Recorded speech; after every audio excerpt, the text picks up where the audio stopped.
Now, bombshell news from the presidential office today related to the Sewol-ho disaster of 2014. President Moon's chief of staff says documents have been discovered showing the previous administration may have doctored official logs to make it look like former President Park responded more quickly than she did to the sinking of the ferry on which more than 300 people lost their lives, mostly school children. Hwang Hojun has this report from the Blue House. The presidential office of Cheong Wa Dae says it's discovered documents showing possible tampering with initial reports about the nation's worst maritime disaster. Presidential Chief of Staff Jong-seok, making a surprise visit to the Blue House Press Center Thursday afternoon, said the documents were found in the Crisis Management Office at Cheong Wa Dae as the new administration was updating its crisis management manual. Among the documents found is the National Security Office's daily log of April 16, 2014, the day of the Sewol-ho ferry disaster.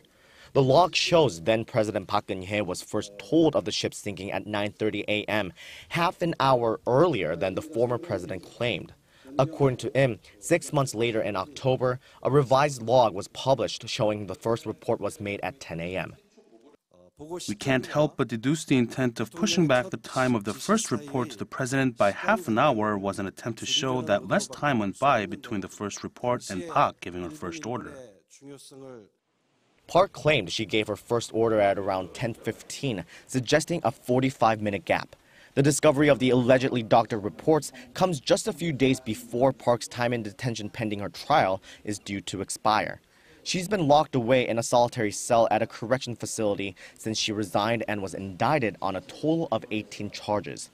Cheong Wa Dae also said the documents indicate the previous administration illegally altered the crisis management manual around 3 months after the Sewol-ho disaster without confirmation from the Ministry of Government Legislation or due process.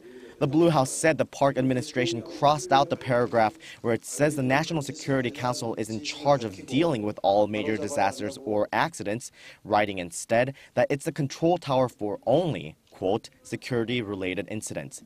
The Blue House said such a move could have been an attempt to remove any blame that might fall on the former president.